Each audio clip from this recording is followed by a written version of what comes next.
In the world of professional cycling, the gap between the haves and the have-nots isn't just measured in seconds, it's measured in millions. Right now, Tadej Pogačar is the highest paid rider in history. When you factor in his base salary, performance bonuses and private sponsorships, his daily rate is roughly 40,000 euros.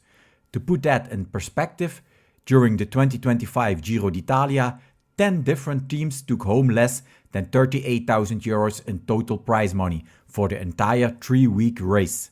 Think about that. One man earns more by eating breakfast and riding his bike for one afternoon than 10 entire squads earn for 21 days of suffering. Today, we're diving into the broken ledger of the Giro d'Italia. We've got 7 mind-blowing money facts that prove pro cycling is the most beautiful and financially insane business on earth. The GC Pyramid, racing for gas money. Let's talk about the big win. The total prize pool for the 2026 Giro d'Italia is 1.64 million, with the winner taking home 265,668 euros. Now, the Tour de France is a bit more generous. The winner's check there is typically 500,000 euros. But even at the absolute peak of the sport in July, the numbers are shockingly low compared to the rest of the sporting world. Compare that to the 2026 Masters in golf, where Rory McIlroy took home over 3.8 million euros for just 4 days of work, or Wimbledon tennis, where the winner nets nearly 3 million euros. Last year, Visma Lease Bike and Simon Yates won the Giro, taking home a total of 390,690 euros for the whole team.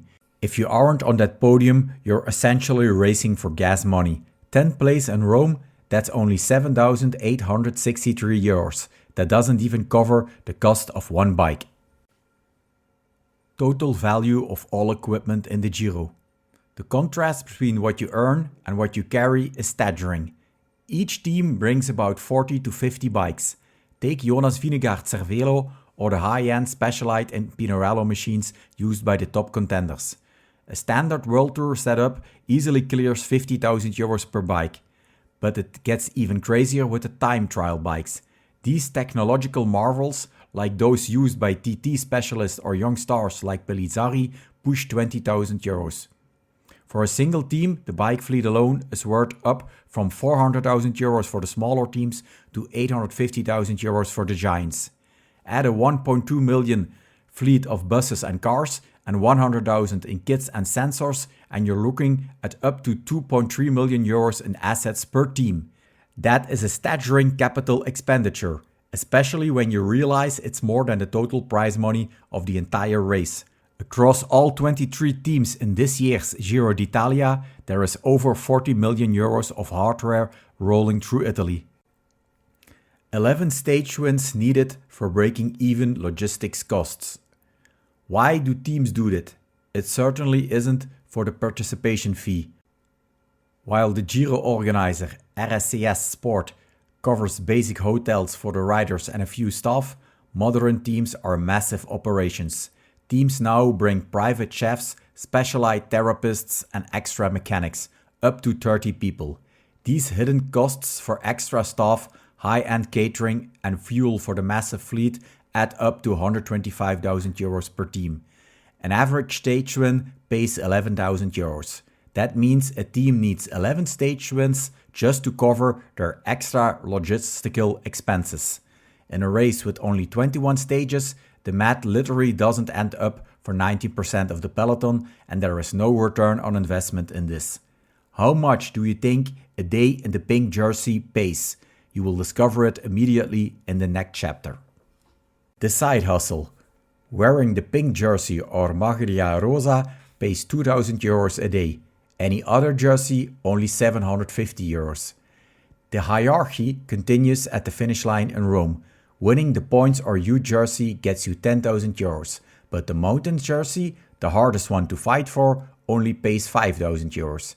Even the Red Bull kilometer sprint is an essential scraps to 8,000 euros for its total classification. It's a literal scavenger hunt, just like all other sprints along the way, both for points and uphill, but also at the finish, where the stage winner receives 11k and the second and third also get 5,500 and 2,750 euros respectively. For the smaller teams, there is something much more important than prize money. What it is, you will learn that in the next section. Survival of the smallest. For wildcard teams like Polti Visit Malta, the Giro is a 3-week billboard. Last year they finished 7th in the prize money rankings, with a fraction of the budget of a giant like Soudal Quickstep, who were only 18th. But for these teams, the money isn't the biggest point. The UCI points and airtime are. A 30-second TV ad costs tens of thousands. Having a rider in a breakaway for 200 km provides millions in marketing value for sponsors. Without that visibility, the team dies. For the riders, it's a job interview. They aren't only racing for the €500 bonus their mechanic might get, they're racing to be noticed by a team that can pay them a bigger salary. Because, believe it or not, the lowest earning team last year took home less money than the price of a single team bike. The Giro started abroad this year. What do you think Bulgaria paid for this? You'll hear that in a moment in part 6. Financial gain for Grande Partenza in Bulgaria. Why did the Giro start 1500 kilometers away in Bulgaria? Because of a 10 million euros hosting fee paid to the organizers. While RSCS profits, the teams suffer. Logistics managers like Bart Welles from Lotto Intermarché have to run double operation. One fleet in Bulgaria, one in Italy. It's a nightmare of ferries, Greek border crossings and exhausted staff. Jonas Vingegaard famously expressed his frustration with the travel and health risks, but in the modern economy of cycling, the big start is a necessity. With the Tour de France starts now selling for over 20 million euros abroad, expect the riders to keep their passports very busy. Mechanics earn less than a tank of fuel. Finally, let's talk about how the money actually moves. There are more than 65 riders in the peloton earning over 1 million euros a year. These superstars don't actually keep their prize money. In cycling tradition, all winnings go into the pot. At the end of the Giro, the prize money is split between the domestiques, the mechanics and the soigneurs. After 3 weeks of long work days in the rain and cold, a mechanic might walk away with an extra 500 to 1000 euro bonus. For smaller teams, this can even be as low as 50 euros per mechanic, less than a tank of fuel in the car. It's a small extra reward for the people who actually keep the plus 40 million euro machine running. Conclusion. Pro cycling is a beautiful sport, but the financial reality is a brutal mountain to climb. And now it's up to you, our viewers. Do you think the prize money for the Giro and Tour should be increased and shared more with the teams? After all, it's a certainty that the revenue is much higher. For the Tour de France, this can even reach up to 100 million euros. Share your opinion in the comments below. If you enjoyed this deep dive into the numbers, hit the like button and subscribe. Thanks for watching and stay tuned at Cycling for Cycling, the stats.